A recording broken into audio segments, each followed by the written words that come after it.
नमस्कार, स्वागत है आप सभी का। मैं हूं हिमांशु और आप देख रहे हैं हलचल इंडिया। बेबाक खबर तेज असर। आइए नजर डालते हैं आज की खबर। मुजफ्फरनगर जनपद के रोहाना IPL शुगर मिल का पैरा सत्र आज से शुरू हो गया। भैया दूज के पावन पर्व पर शुभ मुहूर्त के अवसर पर विधि विधान के साथ हवन पूजन कराया गया, जिसमें मुख्य अतिथि deputy commissioner doctor Om Prakash व प्रधान प्रबंधक IPL रोहाना कुलदीप सिंह द्वारा हवन पूजन किया गया। इस दौरान सभी किसान और ग्रामीण मौजूद रहे, जहाँ सभी ने हवन में आहुति दी। इसके बाद अधिकारी व मुख्य अतिथियों द्वारा सबसे पहले बैलगाड़ी लेकर कन्ना लेकर आने वाले किसान का स्वागत किया गया। साथ ही साथ बैलों को फूल माला पहनाकर मिठाई का भोग लगाया गया, जिसके बाद फीता काटकर शुभारंभ किया गया। वहीं क्रेन पर नारियल फोड़ते हुए समिति के अध्यक्ष अनिल त्यागी व चौकी इंचार्ज पवन कुमार मौजूद रहे। मिल अधिकारियों और क्षेत्रवासियों ने क्रेन में अपने हाथों से गन्ना डाला। वहीं डॉक्टर ओम प्रकाश ने क्रेन का बटन दबाकर पैरा सत्र का शुभारंभ किया। मुख्य अतिथि deputy commissioner doctor Om Prakash ने बताया कि आज भैया दूज के पावन अवसर पर बहुत अच्छा मुहूर्त था, इसलिए आज का दिन चुना गया। डॉक्टर ओम प्रकाश ने किसान भाइयों को जानकारी दी, जिससे गन्ने की फसल में दूसरी फसल की पैदावार की जा सकती है। शुभ मुहूर्त था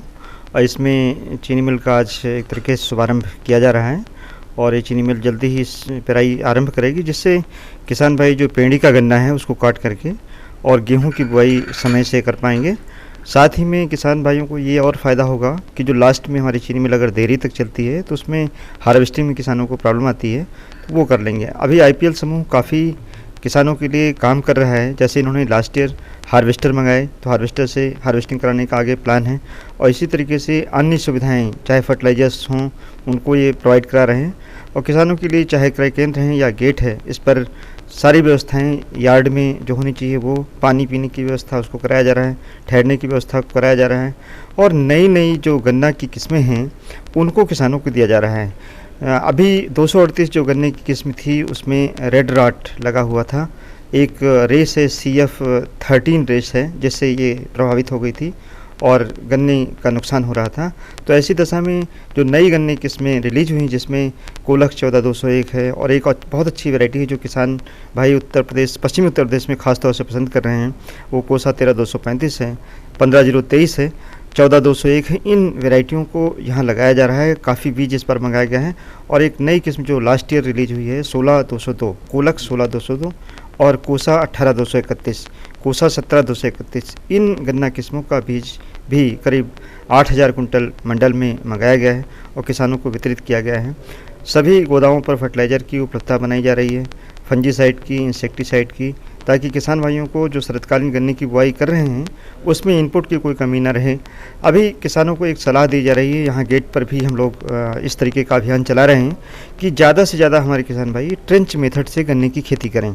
अभी जो परंपरागत ढंग से खेती करते हैं 2 फीट की दूरी पर, 2.5 फीट की दूरी पर, तो उसमें मिट्टी चढ़ाने को नहीं मिलती, बीज ज़्यादा लगता है, पानी ज़्यादा लगता है, खाद ज़्यादा लगती है और फिर भी गन्ने की मोटाई, लंबाई और गन्ने में शुगर की रिकवरी कम रहती है। दूसरी फसल भी उसके अंदर लगाना आसान नहीं रहता है। तो उसके स्थान पर हम लोग 4.5 फीट की दूरी पर गन्ने को लगा करके और उसका जो इंटरकल्चर का ऑपरेशन है, चाहे निराई गुड़ाई का ऑपरेशन हो, चाहे मिट्टी चढ़ाने का काम हो, ये सारे काम हम छोटे ट्रैक्टर के माध्यम से या पावर टिलर के माध्यम से कर सकते हैं।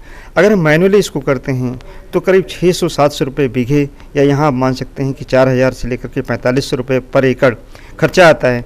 लेकिन इस विधि से अगर हम पावर टिलर के माध्यम से मिट्टी चढ़ाने का काम करते हैं या निराई गुड़ाई का काम करते हैं तो ये मुश्किल से 500-600 रुपये में 1 एकड़ का काम बहुत आसानी से हो जाता है। तो इससे खेती एक आसान भी एक तरीके से बन जाती है और दूसरा इसका फ़ायदा है लागत भी कम हो जाती है। समय से किसान भाई अपने जो एग्रीकल्चर ऑपरेशन को कर पाते हैं, जिससे दूसरा फ़ायदा ये होता है कि पैदावार भी बढ़ जाती है। जब हम दूरी बढ़ाते हैं, फोटोसिंथेसिस अच्छा होता है, यानी जो प्रकाश संश्लेषण की प्रक्रिया है, पौधे पर सूरज की किरणें कायदे से पड़ती हैं, जिसके कारण गन्ने में फोटोसिंथेट्स बनते हैं और गन्ने की मोटाई हो, चाहे लंबाई हो, चाहे नंबर ऑफ टिलर्स हैं वो बढ़ते हैं और निरंतर किसानों की उत्पादकता बढ़ती चली जाती है, लागत कम हो जाती है। और साथ ही में जब दूरी हम बढ़ा देते हैं तो इसमें दूसरी फसलें भी लगा सकते हैं। पश्चिम उत्तर प्रदेश में एक खास बात हमने ये देखी कि अप्रैल के महीने में गन्ना लगाते हैं, मई के महीने में लगाते हैं, उसका उत्पादन कम हो जाता है। लेकिन इसी क्षेत्र में बहुत से हमारे किसान भाई ऐसे हैं कि जब गेहूँ की बुआई दिसंबर के महीने में करते हैं या नवंबर के महीने में करते हैं, उसी समय ट्रेंच बना देते हैं और फरवरी आते आते उसमें ट्रेंच में बुआई कर देते हैं, जिससे जिससे लास्ट में जो लेबर की कमी होती है वह भी नहीं रह जाती है और गन्ने की उत्पादकता भी बढ़ जाती है। मेरा कहने का तात्पर्य यह है कि अगर ट्रेंच विधि से हम गन्ने की खेती करते हैं तो उसमें दूसरी फसलें भी ले सकते हैं, जैसे इस समय मूली ले सकते हैं, आलू ले सकते हैं, पत्ता गोभी, फूल गोभी, शलजम, इवन फूलों की खेती भी गन्ने में ट्रेंच विधि के माध्यम से की जा सकती है। तो चला है आपसे विदा लेने का, कल फिर होंगे हाजिर कुछ नई और ताज़ा खबरों के साथ। तब तक के लिए दीजिए हमें इजाज़त। नमस्कार। हमारे YouTube और Facebook चैनल को फॉलो और सब्सक्राइब करना ना भूलें।